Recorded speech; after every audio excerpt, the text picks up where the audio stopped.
few can ID me. I was born in Kansas in 1897. I was the first woman to fly across the Atlantic Ocean, first as a passenger, then as a solo pilot. I disappeared in 1937 while trying to fly around the world.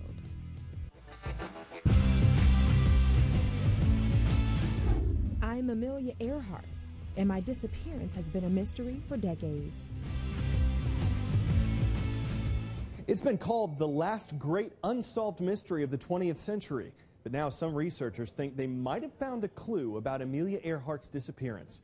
In July, exactly 75 years after the famous aviator was last heard from, a new expedition will set out to try to find her plane. Lisa Sylvester explains what led to this new search. Amelia Earhart was attempting to circumnavigate the globe in 1937. She was roughly 20 hours into the trip, flying from New Guinea to Howland Island, when she and her navigator vanished over the Pacific Ocean. Now a new clue may solve the decades-old mystery. This picture was taken a few months after Earhart disappeared. It's off the Pacific atoll Nikumaroro in Kiribati, formerly Gardner Island. Rick Gillespie has spent more than 20 years searching for Earhart. This is a ship that went aground on the reef in 1929. It was an old wreck then. And what struck us is that there's something sticking up out of the water over here. This is a piece of the jigsaw puzzle that fits right in with the other pieces we had.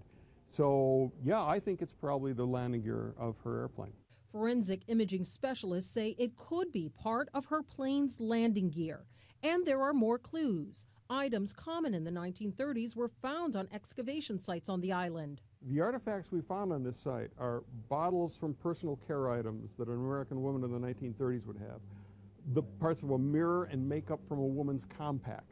Navy planes searched around the island in the days after she went missing, but found no sign of her Lockheed Electra aircraft. Gillespie believes most of it had already slipped below the ocean's surface. At a news conference at the State Department, Gillespie, whose group recovers historic aircraft, announced a high-tech deep-water search will begin this summer off the Pacific Island using a small robotic submarine. The U.S. government is lending its support. Secretary of State Hillary Clinton said she's been captivated with Amelia Earhart since her mother first told her the aviator's story. She embodied the spirit of an America coming of age and increasingly confident, ready to lead in a quite uncertain and dangerous world. Gillespie says the photograph gives them a starting point of where to look. The only thing we can do is make a best effort to go and search and look and see what we can find. And it's the searching that's important. The search for Earhart has been like looking for a needle in a haystack, but the haystack may be a lot smaller now.